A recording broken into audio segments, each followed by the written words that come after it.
Bienvenidos todos al resumen semanal de la lección de la Escuela Sabática para Adultos.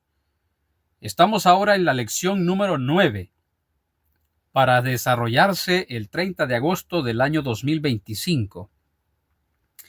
El título de la lección para esta semana: ¿Cómo vivir la ley? La semana pasada se nos presentaba la ley dada en el Sinaí. 10 principios, 10 palabras, 10 promesas. La lección de esta semana se centra en la práctica de la ley, otros estatutos, otras leyes, lo que se conoce como el código de la ley, para aplicarla de manera más específica.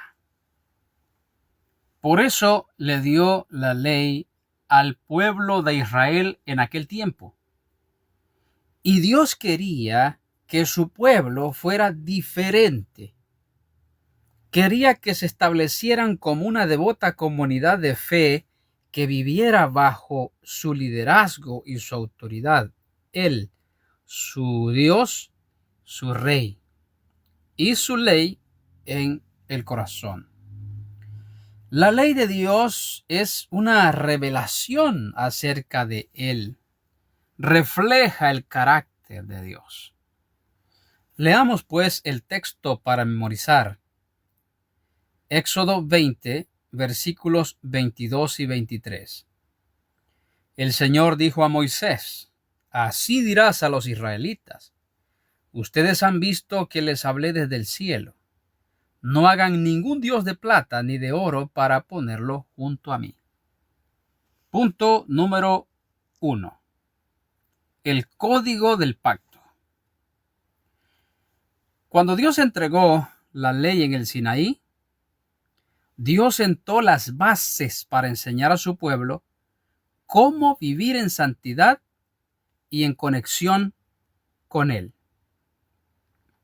Pero los principios de la ley necesitaban ser aplicados en la vida cotidiana, por lo que Dios les dio leyes adicionales, el llamado Código del Pacto. Eso está presentado en Éxodo 21, del 1 al 32. Vemos normas específicas promulgadas por Dios en relación con los esclavos, con el homicidio y otras leyes que tienen que ver con lesiones corporales.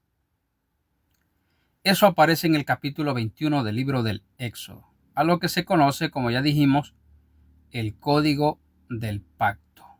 Incluso se extiende hasta el capítulo 23.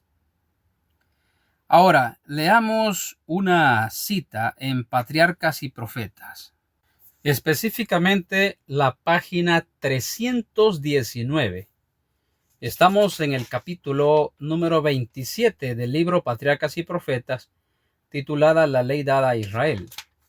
En la página 319 dice lo siguiente: La mente del pueblo, cegada y envilecida por la servidumbre y el paganismo, no estaba preparada para apreciar plenamente los abarcantes principios de los 10 preceptos de Dios.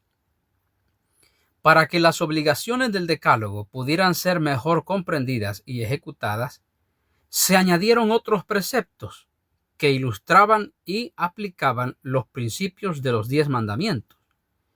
Estas leyes se llamaron derechos, porque fueron trazadas con infinita sabiduría y equidad, y porque los magistrados habían de juzgar según ellas. A diferencia de los 10 mandamientos, estos derechos fueron dados en privado a Moisés, quien había de comunicarlos al pueblo. Ahora vamos al punto número 2, titulado Más leyes. Entre estas leyes tenían que ver leyes de derechos, como por ejemplo, ¿qué hacer si el animal de alguien atacaba al de un vecino? O si la gente se robaba un animal doméstico y lo vendía. o si los animales se pasaban al otro lado, al campo del vecino, y arruinaban sus cultivos. ¿Qué pasaba si alguien tomaba un objeto prestado y se lo robaba? O si un animal alquilado sufría una herida o moría. Eso estaba ahí. Pero Éxodo 22 y 23 presentan asuntos importantes que son también de nuestra atención. Por ejemplo, en el capítulo 22 vemos en los versos 18 al 20 leyes concernientes a diversos pecados que se cometieran o que se cometían. Los versos 21 al 27 presentan leyes concernientes a cómo ayudar al necesitado, a las viudas y a los huérfanos. Hay otras leyes misceláneas en los versos 28 al 31. Ahora, en el capítulo 23 miramos también otros derechos que se presentan. Por ejemplo, en el capítulo 23, versículo 12 dice: 6 días trabajarás y al séptimo día reposarás, para que descanse tu buey y tu asno, y tome refrigerio el hijo de tu sierva y el extranjero. Y todo lo que os he dicho, guardadlo, y en nombre de otros dioses no meteréis, ni se oirá de vuestra boca. Cuando dice no mentaréis, es obvio pues que está hablando no mencionar nombres de otros dioses en nuestra boca. Y también una con relación al sábado y a tener misericordia con los siervos y las siervas. ¿Qué vemos entonces aquí? Vemos que el pueblo de Dios debía vivir en santidad, no solamente el sábado. El sábado se santificaba el día, pero no la persona. La persona debía santificarse todos los días. El mandamiento dice: acuérdate del sábado para santificarlo. No dice acuérdate del sábado para santificarte, o sea, solo en sábado vamos a ser santos. No, todos los días vamos a santificarnos, pero el sábado lo santificamos para Dios. Aparte del sábado, pues habían otras fiestas, como por ejemplo la fiesta de la Pascua, que también era conocida como la fiesta de los panes sin levadura. Esta se daba en la primavera. Para nosotros sería entre marzo y abril. La segunda fiesta era la del Pentecostés, que también conocida como la fiesta de la cosecha o fiesta de las semanas. Y esta daba inicio 50 días después de la Pascua, específicamente después que se mecía la gavilla por el sacerdote. La tercera fiesta era la fiesta de los tabernáculos, o sea, la fiesta de las cabañas, o también conocida como la de la recolección. Esta se daba en otoño, más o menos entre mediados de septiembre y mediados de octubre. Claro está que para nosotros estas fiestas ya no significan mucho, porque Cristo, nuestra Pascua, ya fue sacrificada por nosotros. Ahora sabemos que en vez de la Pascua viene lo que se conoce como el rito de la comunión o la cena del Señor. Y con respecto al Pentecostés, pues nosotros esperamos un segundo Pentecostés, que de acuerdo con las Escrituras, Dios va a derramar su espíritu sobre toda carne, sobre su pueblo fiel, para anunciar al mundo la verdad. Pero ¿qué decir con respecto a la fiesta de los tabernáculos? Es el libro del profeta Zacarías el que dice que llegará un momento en que vamos a celebrar la fiesta de los tabernáculos. Leamos cómo lo presenta Zacarías capítulo 14. En Zacarías 14, los versículos del 1 al 3 muestran la desolación de Jerusalén, destruida por naciones que Dios mismo reúne para destruirla. Pero luego Dios viene y se levanta contra estas naciones y les envía una plaga. Pero en Zacarías 14, versículo 16 dice: y todos los que sobrevivieren de las naciones que vinieron contra Jerusalén, subirán de año en año para adorar al Rey, al Señor de los ejércitos, a celebrar la fiesta de los tabernáculos. Ahora, aquí se habla de fiesta de los tabernáculos. ¿En qué consistía en aquel entonces? En aquel tiempo consistía en que las familias vivían fuera de las ciudades y hacían ramadas para vivir allí. La sierva del Señor, para nuestros días, ella tuvo una visión algo parecida que habla acerca de esto. Leamos un poco. En el libro Maranata, el Señor viene, en la página 76 dice: vi a los santos abandonar las ciudades y los pueblos y juntarse en grupos para vivir en los lugares más apartados. Los ángeles les proveían comida y agua, mientras que los impíos sufrían hambre y sed. Pasemos ahora al punto número 3, el plan original de Dios. En el plan original de Dios no era que los israelitas lucharan por tener un nuevo territorio, sino que éste les sería otorgado por Dios. Mire cómo dice Éxodo 23, 27 y 28.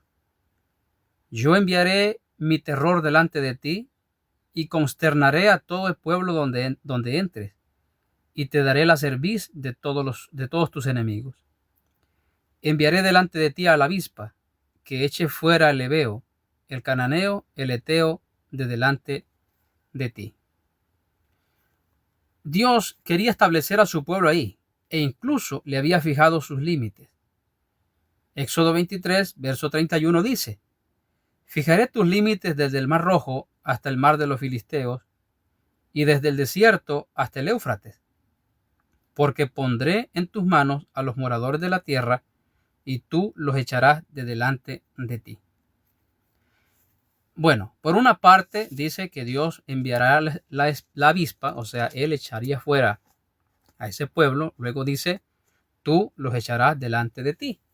Es porque Dios iba a usar a Israel como el medio para traer juicio sobre esas naciones. Naciones que se rehusaron servir y adorar al Dios verdadero. La semana pasada vimos en Patriarcas y Profetas, en la página 13 y 14, que ese era el propósito de Dios: establecer a su pueblo ahí, en esa tierra que les había señalado, pero no se iban a quedar en esa tierra. Su territorio se iba a ir ensanchando, las naciones se iban a ir uniendo a ellos, hasta que su reino abarcara el mundo entero. Pero Israel de la promesa no cumplió el propósito de Dios. Está claro. ¿Quién entonces cumplirá el propósito de Dios?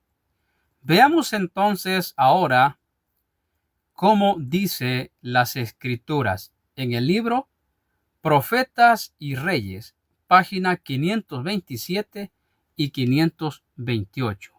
Es el capítulo número 59, titulado La casa de Israel. Aquí dice: lo que Dios quiso hacer en favor del mundo por Israel, la nación escogida, lo realizará finalmente mediante su iglesia que está en la tierra hoy. ¿Cuál es la iglesia que Dios tiene en la tierra hoy?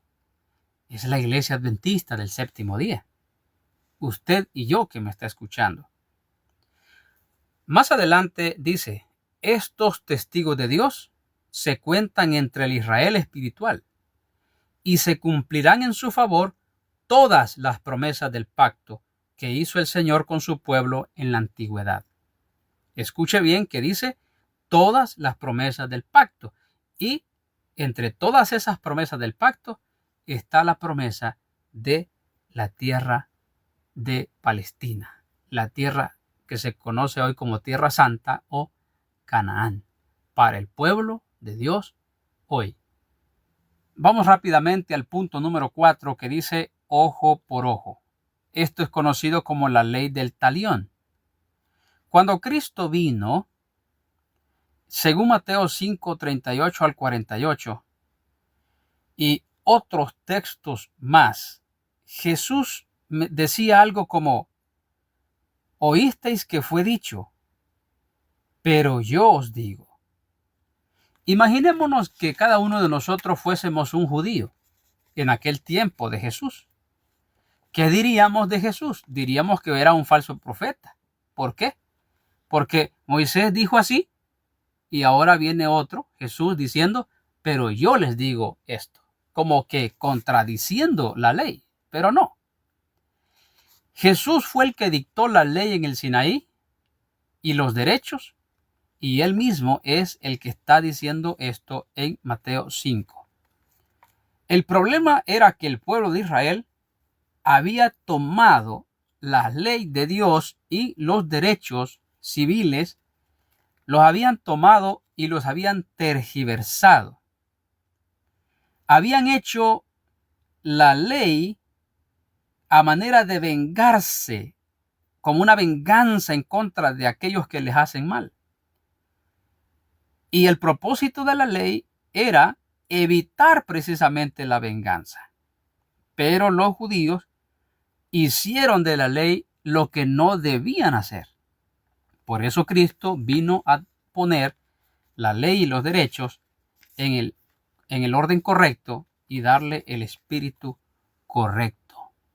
Pasando al punto número 5 y último, que se titula venganza, claramente dice Deuteronomio 32, versículo 35. Mía es la venganza y la retribución. A su tiempo su pie resbalará, porque el día de su aflicción está cercano, y lo que les está preparado se apresura. Vemos, hermanos, que es Dios quien toma la venganza en sus manos acerca de nuestros enemigos. Nunca nosotros debemos tomar la venganza en nuestras propias manos. Cuando Jesús dice: yo os digo, amen a vuestros enemigos, oren por los que los ultrajan y los persiguen, realmente no es que Jesús está en contra del principio de la recompensa y el castigo. No. La justicia es una cuestión de principios.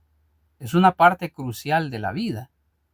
Sin embargo, ningún individuo debe asumir el papel de juez.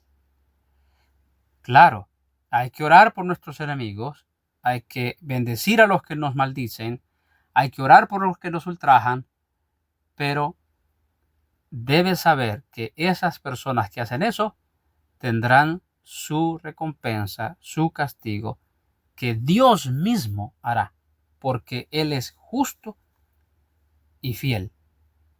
Yo soy injusto y cometo errores, por lo tanto, no puedo juzgar a nadie más. Así pues, cerramos nuestro resumen de esta semana, deseando a todos paz, la paz del cielo, y que el sol de justicia, nuestro Señor Jesucristo, alumbre nuestras vidas hoy.